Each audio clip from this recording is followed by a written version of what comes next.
Okay, hello, welcome back to another game of chess. Today we are playing the Scandinavian against the move e4. Our opponent decides to take. We're going to play knight to f6, this modern variation, and should we see d4, knight c3, c4, maybe even knight f3. Okay. Now, in general, in a lot of these Scandinavian lines, I'm steadily getting more and more familiar with this opening. I think bishop g4 is the most appropriate idea, and we effectively want to pin that knight. Bishop e2 is then a very natural follow-up, of course. I mean, we can recapture the pawn now. Maybe we could have done that first, who knows. But d4, knight c6. If they play knight c3, I mean, maybe I'd take, but they castle very early, which is excellent because, of course, all I want to do is castle opposite. An almost foolproof way to make sure you can get an attacking game of chess is to wait till your opponent castles and then castle the other side. Now, if I go for queen d7 straight away, c4, knight f6, d5, there is this bishop takes, knight here line that I think I've had before, like bishop e2, queenside castles, queen here, knight here. There's something freaky there that I think I've had before. I'm going to play queen d7. I don't think this kind of marching through the center, although it looks like it's kind of garnering my opponent a load of tempo. I mean, you know, it is kind of doing that,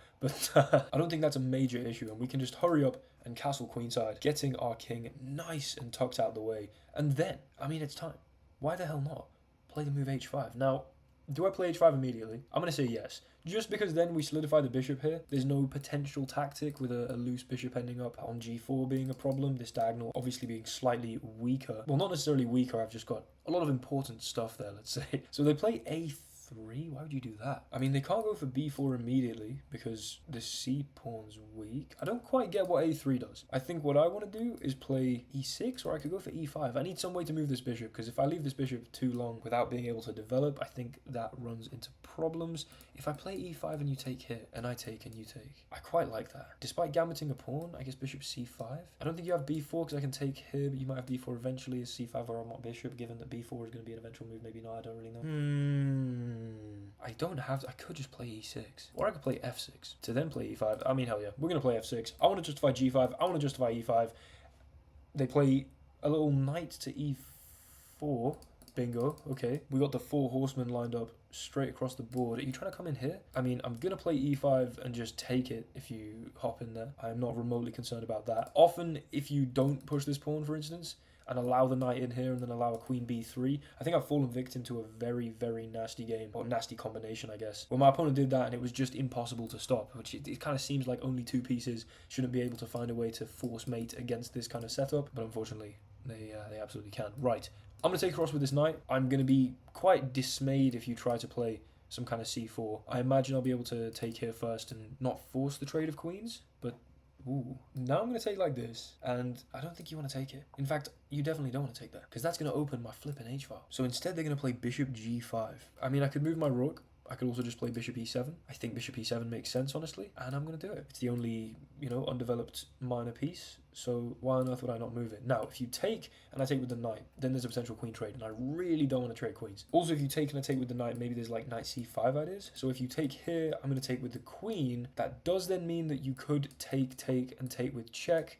None of that's going to be relevant, but the point is that I would have been absolutely okay giving up that pawn for the open h-file. Now they kick the bishop, and the fun thing is I get to decide if I actually care. Probably I do. I think I'm just going to step back. I think that's absolutely fine. I think removing this and taking this is now a very obvious threat, so my opponent deals with that. Queen e7 though, chilling. Absolutely chilling. You know why? Because I'm making progress over here with the pawn storm. My opponent, I mean, they've just got in their own way. You're not pushing b4 anytime soon. If you play a4 at some point, it's kind of conceding that a3 was maybe a wasted tempo. I don't know if that's the best way to think about things, but it makes some sense. So, you know, there's just going to be no progression of some kind of pawn storm towards my king. Also, my pawns are all lovely and flat over here. Unperturbed, unmoved, very structurally sound. Whereas I got this little f3 hook to bite on right now. I mean, immediately I can play knight to f4, which seems insanely strong. I'm going to do it. It comes with tempo. You now have to move the bishop, or I guess defend the bishop. Probably you're going to move it, because why on earth would you leave it on e2 for the rest of the game? And we've transferred a knight. I mean, it's not quite outposted, because at some point they could kick it with g3. However, I'm sure that would have potentially negative ramifications for the safety of the king. So we've got a fairly permanent knight here. Again,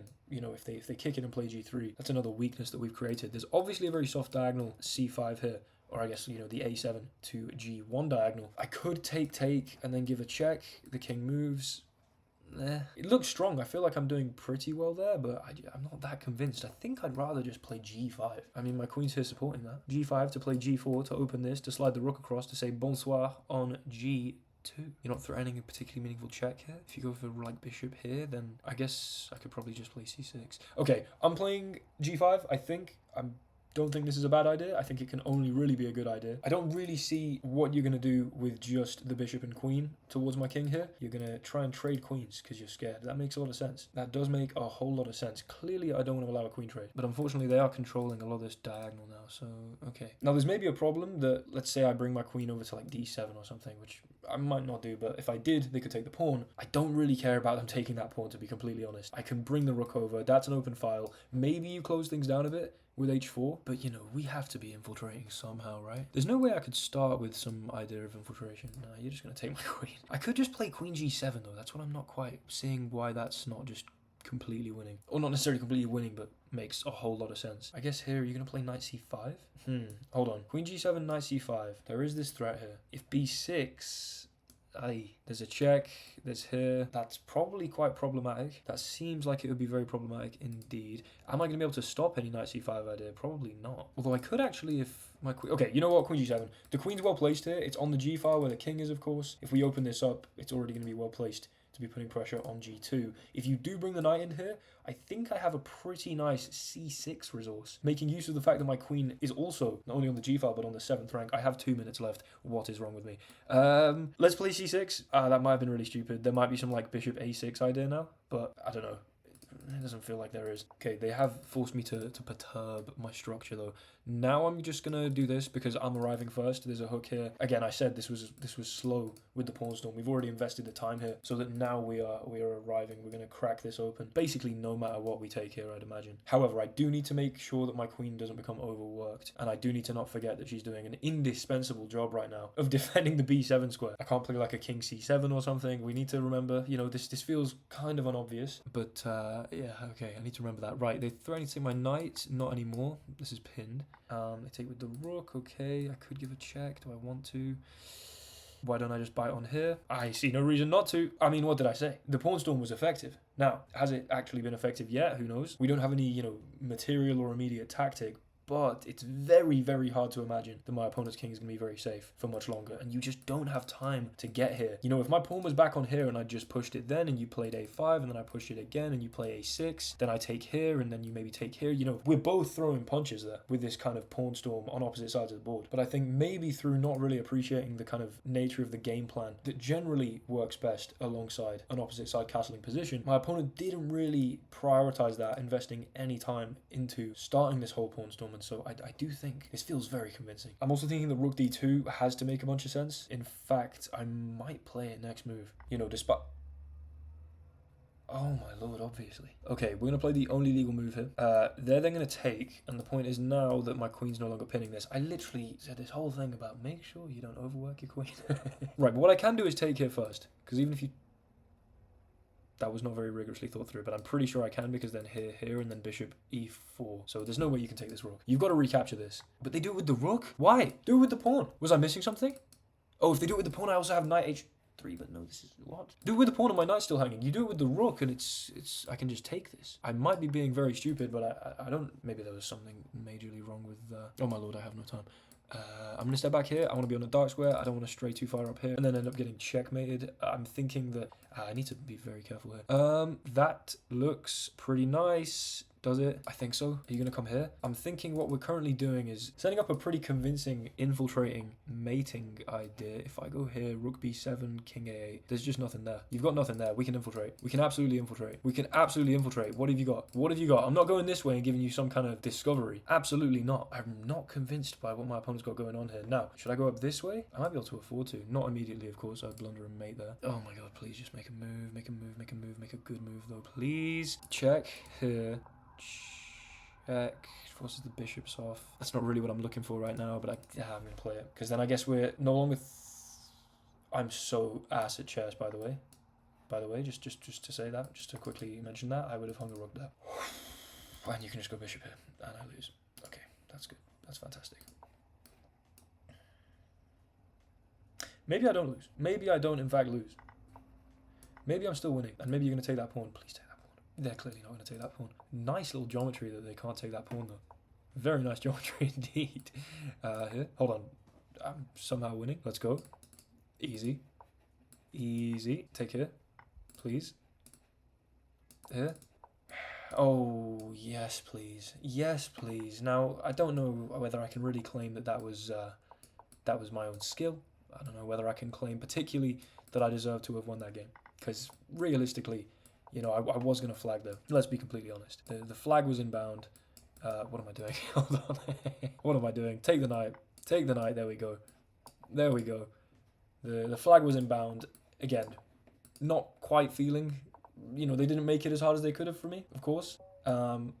However, we do manage to get the win. Okay, so here we are in the analysis. That was 92% accurate. 1 blunder, 1 mistake, 4 inaccuracies. I'm proud of all the inaccuracies, of course. The mistake and the blunder need some addressing. However, just quickly, just to hop in at the point where I kind of felt like everything went wrong. I played bishop here. That was one of the best moves. Now, I guess this makes sense because after this, I could have... Oh, that's pretty clever. I could have taken like this because there's no longer the mate threat. So then I'm just threatening checkmate here. Damn it, but I panicked. That would have been really clean. We sort of give up the bishop because then, I mean, after takes, we take here. It's not entirely obvious how you get out of that. I mean, I'm just threatening mate in 1. What do you even do? Oh, hold on. Opponent could, in that position, have gone for rook to h7. But at that point, we could just take here. Okay, whatever. Let's go from the start of the game. So we went for this Scandinavian approach, taking inwards here. And then I should have gone for e6, queen d7, maybe being slightly less accurate, I'd imagine. Yeah, okay, c4 was the best move. Again, little inaccurate, but that's all right. We castle queenside. Now, they go knight across here, which meant that it was very hard for them to play b4, which is kind of a key move in this kind of setup. Because, of course, once you move the knight, my knight here is just threatening to take on c3. So, decision to go c3 and then knight d2 before b4 probably wasn't fantastic for my opponent.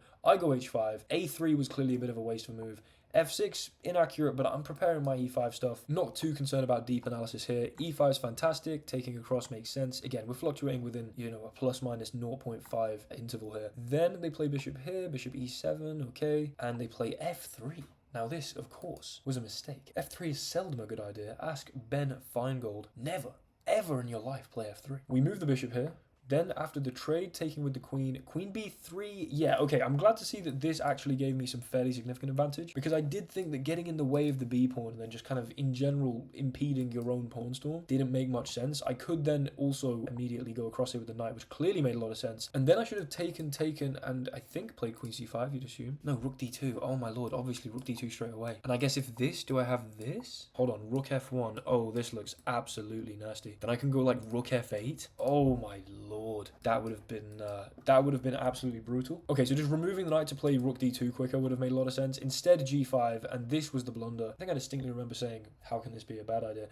Well, it was the worst move of the game. Not noticing that I could just take and go in with rook d2 and that actually there'd be some fairly nasty implications there. Not my finest moment. However, queen here, queen g7, knight comes in, c6, best move. Excellent. a4, you're too slow. You had your chance. We're breaking this open. We're taking here.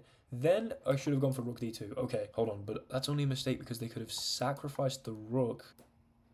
What? And after I take? Then apparently bishop e6, knight e6. What? And you're telling me that this is an even position? No, okay, the longer the engine thinks, it gives me slightly more of an advantage. I guess queen d7, you take here. I can just play like hg3. Yeah, okay, I would have felt very comfortable here. I'm not particularly worried about h4 being much of a mistake, honestly. I think practically that caused immense problems. They went for this queen move. However, after takes, I took here first. Had they taken with the pawn? Was I being completely stupid? King takes b7 here. Yeah, bishop e4 would have just clearly won the game there. Because I'm going in with rook h1, I'm going to win this rook, or I'm going to win this rook. I'm also just infiltrating in general, like you bring your king in. I can probably give a check, then take the rook up. Well, I don't know why I would do that. I could just catch on the rook. Effectively, I'm clearly going to be winning with bishop e4 there. Instead, they took with the rook. This clearly didn't make much sense. And then I was completely winning for the rest of the game. I had a minute 30 here. Took the knight, and that took me... I was about to use a horrific expletive there. That took 19 seconds to take this knight. Why do I ever wonder why I'm down on time? We go back here. Rook here. Bishop e4. Fantastic. Bishop comes in. I'm now infiltrating. The check. King a8. Perfectly played. Rook here. Check. Check. Was actually great, as we looked at. Could have gone for that rook 8 takes h2 idea. However, missed that. Started panicking here. But no one cares because we sack the rook for the bishop, but then win the rook in the end here. Then, of course, king b7, start making some progress up. Honestly, this was probably going to be... Yeah, okay, they made it way, way, way easier by playing rook e8 there. I do imagine I still could have drawn this by forcing material off the board. Maybe not. Maybe they would have flagged me, but, you know, it wasn't like I had 3 seconds. I had a good 13. However, clearly the chess gods were on my side because we did see rook e8. Then I took here. Then, of course, I started just talking for so long. Genuinely, what I was considering was trying to do a bishop knight mate. That thought came across my mind and distracted me immensely. I would not have been able to do that in 10 seconds with 3 moves. Just anyway, and then of course our opponent resigns. Thank you guys so much for watching yet another Will Taylor chess video. Hopefully you enjoyed. If you did enjoy, make sure to like, comment and subscribe. I do apologize to those of you who get viciously stressed out towards the end of my games because I perpetually have about 12 seconds on the clock. Time management in an incrementless game while, you know, talking and recording a video tends to be a little more complicated than it may come across. Because, you know, I like to expound on ideas and sort of bring things up. Also trying to be entertaining. Or maybe I'm just ass. Thanks so much for watching. Like, comment and subscribe and I'll see you in the next one. Goodbye.